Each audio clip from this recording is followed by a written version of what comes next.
Have you ever thought about the unique position that human beings are in on this planet?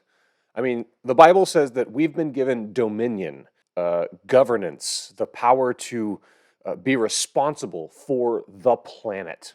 And it's a pretty big responsibility, but what exactly does God mean by that? What are God's intentions by giving humanity that level of responsibility? And how do we be faithful disciples in the midst of that calling? Well, that's what we're talking about this week on the live show. Kindred UMC Live Show features adults discussing adult topics, occasionally with adult language. It may not be suitable for young viewers. Please use discretion before watching. Hello all! Welcome once again to the Kindred UMC pre-recorded live show, coming to you not live, but pre-recorded from my front room, aka Kindred Studio A. My name is Chris Hayden. I am the pastor of Kindred UMC. I'm Adam Holloway. I'm a dude they pull off the street. And I'm Preston, and if you are a stickler for the speed limit, not only do I respect you, that's it. Just go. Did you not know where you were going with this one? Nope. No. I was gonna get really. You were going so well. I was gonna get immediately crushed. Yeah, I was gonna get really bad, but I decided against. At one point that you might have had a point to make, but I gave It's up. gone now. I abandoned all hope. The point was at just some go point. 1 mile an hour faster. That's it. Also, get over. I'm a big fan. Don't of be in the right getting lane. over. No, be in both lanes. Let us all follow. I would like for us to kick off a new series for a new season of life in Kindred UMC. I would like us to have a conversation about sustainability and our responsibility, broadly speaking, the human race's responsibility for the Earth and its resources. And it's kind of a topic that makes me a little uncomfortable because I'm like, I don't know. You know, everything seems so much bigger than me. It's too big. Yeah. It's quite large. But you know, things that make me uncomfortable are the things that I tend to lean in towards. They're the things that are most interesting and the things where I can learn the most. And so I encourage you, if you are having the same experience of like, lean in with me. Take my hand. If your heart is as mine, take my hand. And let's try and figure something out that seems reasonable and something that we can actually do something about. To start, I wanted to start, at the beginning. Genesis chapter 1, verses 27 through 31. This is during the 7 days of creation story. And this is God, after God makes everything except for human beings, then God makes human beings. And the text sounds like this. So God created humankind in his image. In the image of God, he created them. Male and female, he created them. God blessed them. And God said to them, "Be fruitful and multiply and fill the earth and subdue it. And have dominion over the fish of the sea and over the birds of the air and over the living things, over every living thing that moves upon the earth." God said, "See, I have given you every plant yielding seed that is upon the face of all the earth, and every tree with seed in its fruit. You shall have them for food. And to every beast of the earth, and to every bird of the air, and to everything that creeps on the earth, everything that has the breath of life, I have given every green plant for food." And it was so. God saw everything that he had made, and indeed it was very good. And there was evening and there was morning on the sixth day. So this is the essential, well, it's not quite the climax. The climax of the 7 days is God rests on the seventh day. But essentially the climax, we can debate story structure later. This is essentially the crux of... I was gonna say crux. The crux. You like of It's a great word. God making things that are alive. And the crux of it is that God makes human beings and then gives them dominion over everything. And that's, we can translate that word in original Hebrew into a lot of different words that are English speaking. But just first reactions, let me just get before we delve deeper, first reactions to that. What do you make of God creating people and giving them dominion in this translation over everything. This story always sounded like a pep talk before Saturday officially started at the Lambert house. It was like, okay, we got chores today, or all the chores are finally done. The door's open. Go have fun. And the door's also locked behind you, so don't come back in. Yeah, do not come home. Do not come back home. Yeah, but it always sounds like it kind of sounds like a send-off, and then, he rests after, so there's like an official, like... Yeah, like, we're going to take a nap, you go out and play. Yeah. You guys go have fun. Enjoy your new toys. We're going to take a nap. Yep. That's, yeah, I mean, it does, I never thought of like a pep talk. It doesn't really feel like a pep talk. It's a lot. Yeah, we just always, there's 500 of us in the house, so they're always like, fair. hey, okay. Everything good? Cousins. Yeah, everything good's been done? Okay. Go. Now you can go out. Go have fun out there. Yeah. He's been created. Out there. So it is everything. We're talking about everything. Yeah. Yeah. There's something on Earth. There's universal stuff, but it's a lot. Yeah, that's a whole nother... Like we as the singular That's a whole species- nother sermon is, are there aliens and does Jesus apply to aliens? Yeah, that's Let me know in the comments if you want us to talk about that. I want to be here for that one. Yeah. So I like that kind of stuff.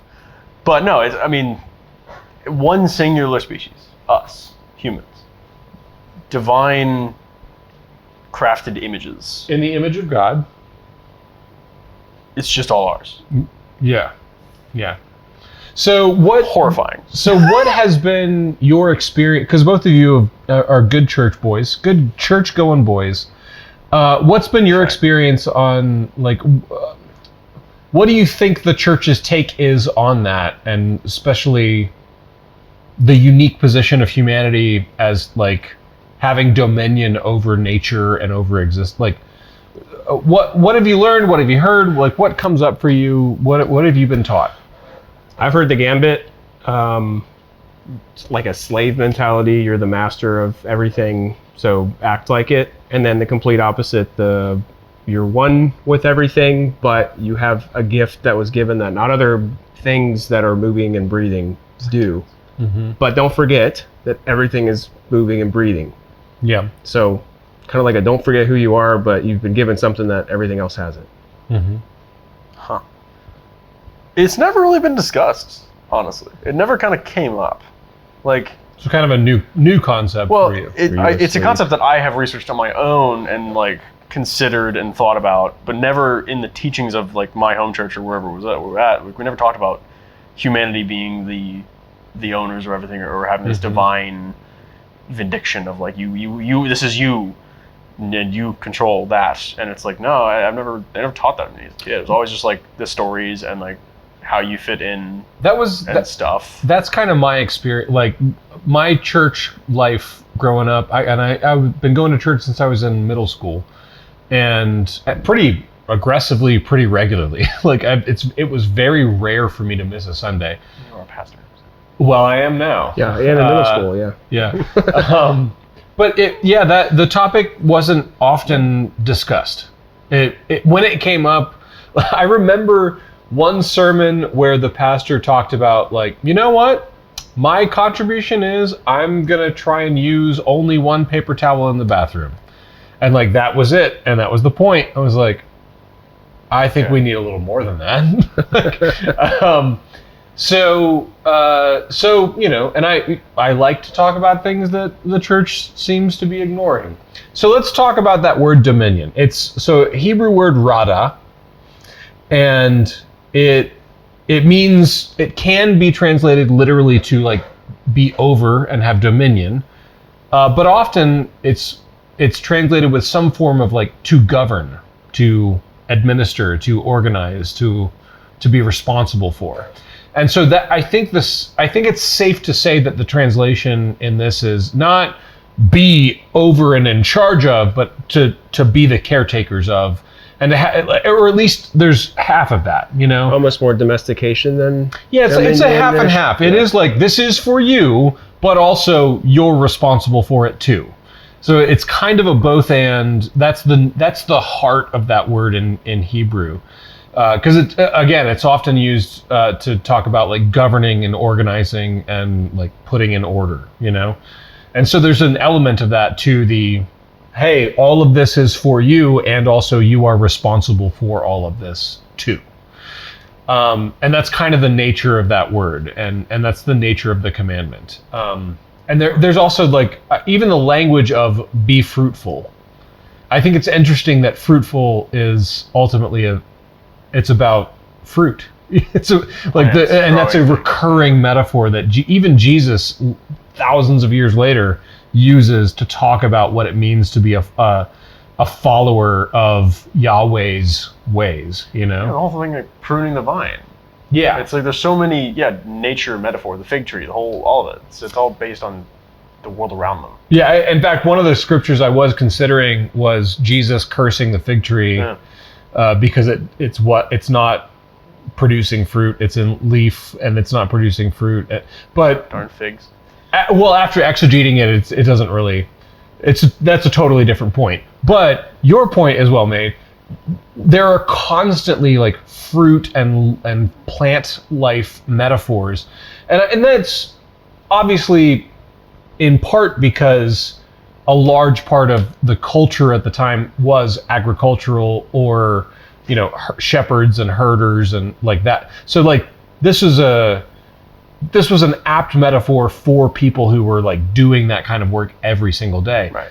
But also there is something just kind of like naturally kind of green leaning about the messages in the gospel, the messages of the Old Testament.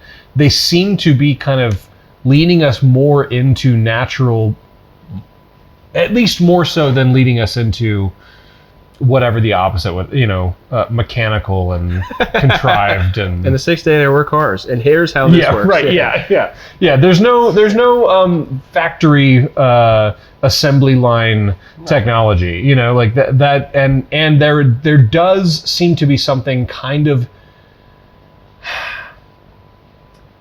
dehumanizing, I guess, about that type of work, that type of activity.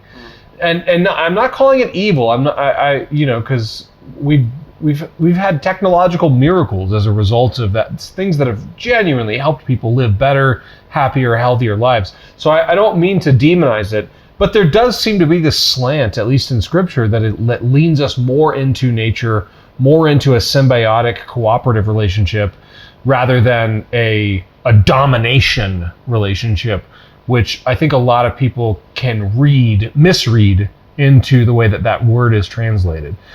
We're not here to dominate and like have dominion in that sense. Right. We are here to be responsible to and to take care of, and also to our own benefit. Like that's the thing that I don't want to get missed out. It's not that we're not supposed to use resources, it's that we are not supposed to use them irresponsibly, My mind keeps going back to the Native Americans, or that culture. Yeah. And like Native Americans, the ones that specifically are the ones I learned about and the ones I know, is the way they treated nature. That's always the there's multiple different. Yeah. But hundreds of cultures that have done this kind of thing. Because there's some tribes that were on the plains that were like completely raid violently. Sure. But there also are there. I'm cherry picking the example, but the Cherokee. The Cherokee are a good example. They were Cherokee. relatively peaceful, relatively symbiotic with the land.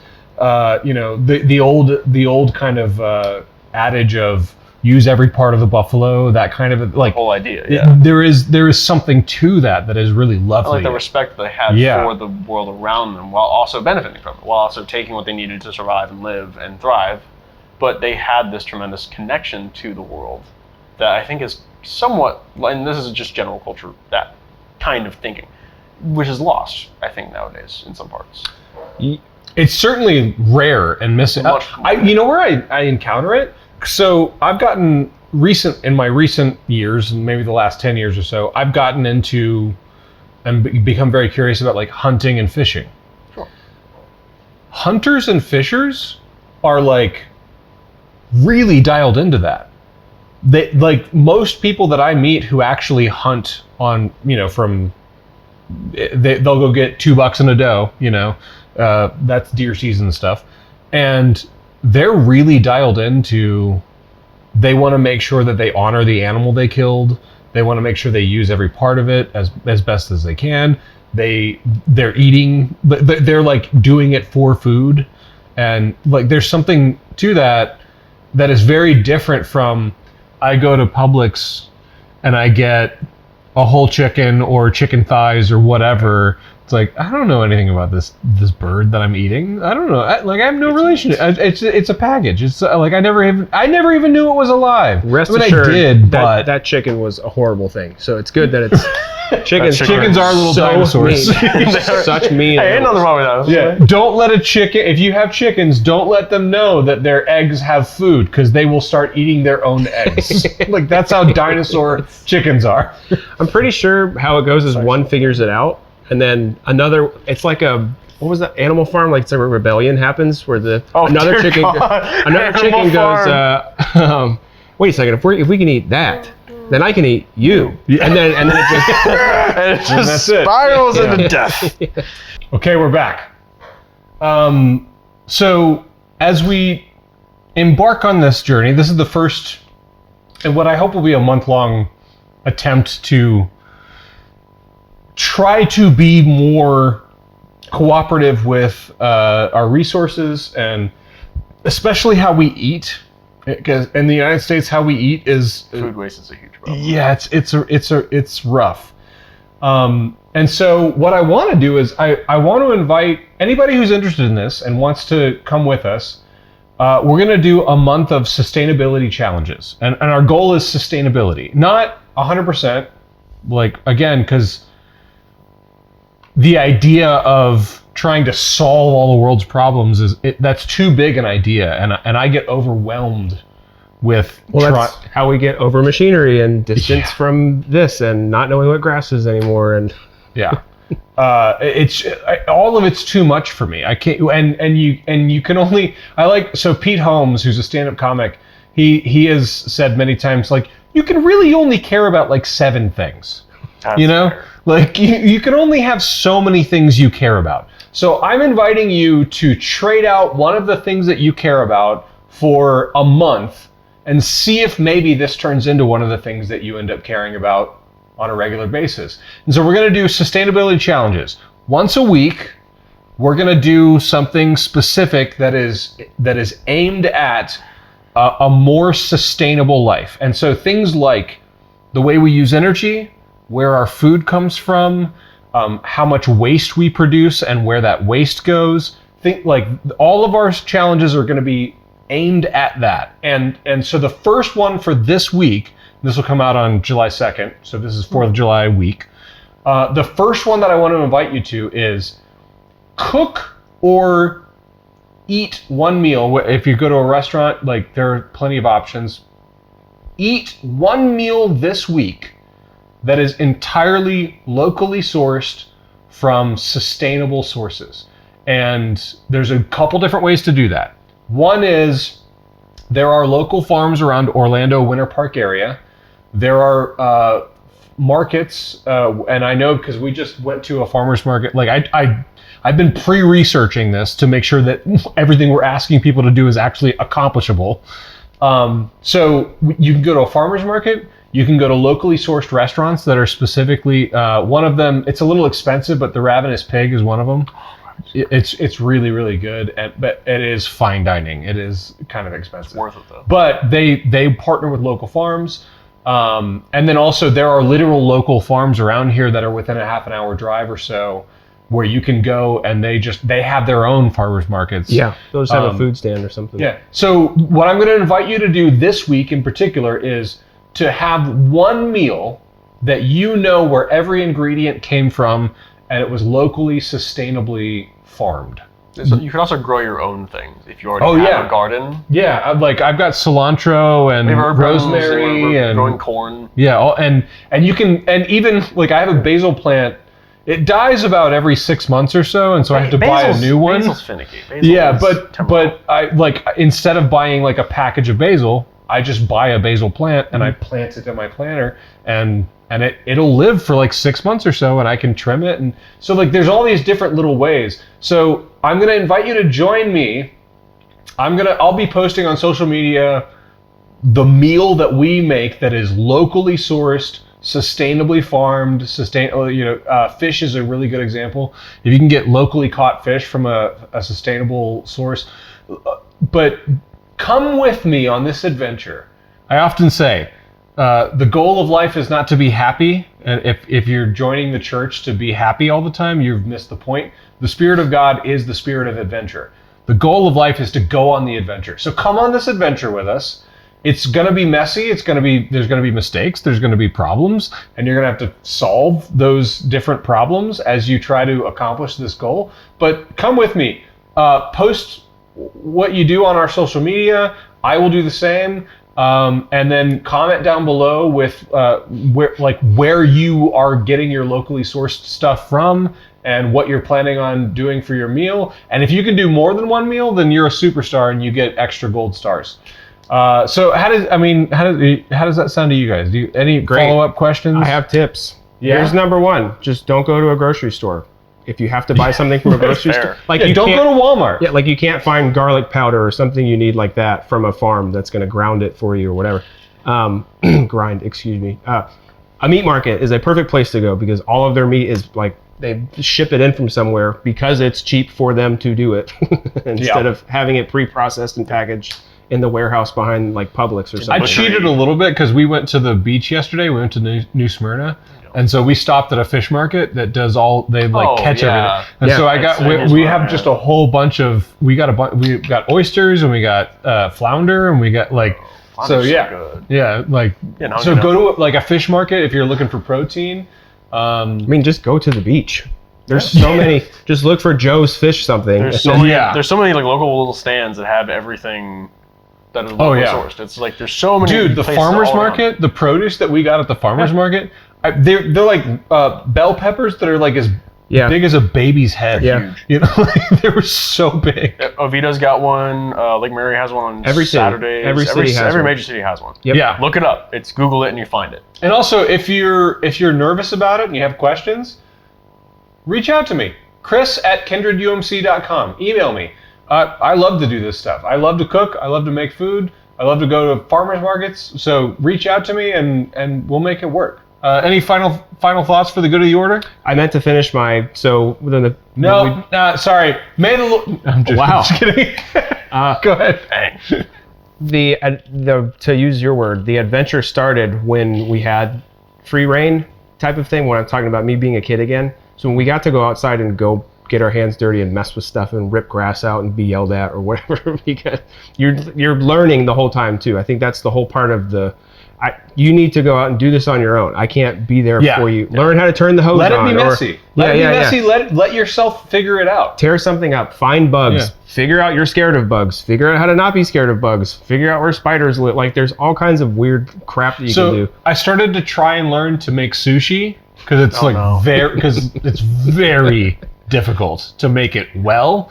And I'm not very good at it, and so we just started making what we call ugly sushi. And just turn it to a poke bowl, it's the same ingredients. It doesn't look pretty, but it's the same ingredients. It tastes pretty dang good. Yeah. So give yourself permission to make ugly sushi or make ugly sustainability. Like make the dish. It'll taste good if you use fresh ingredients. It really is a whole nother level. You've been given the choice. Like you've been given a choice. Yeah. Have fun with it. Yeah. Be okay with it going wrong. Right. Yeah. Because that's where the fun happens. Let it go wrong. Laugh at yourself. Like have Those a good are the laugh. memories. Yeah. Exactly. It's gonna be great. God, the Spirit of God is the spirit of adventure. So may the Lord bless you and keep you. May the Lord make His face to shine upon you and be gracious unto you. May the Lord lift up His countenance upon you and give you a full belly on sustainable food. Amen. I'm hungry now. Perfect.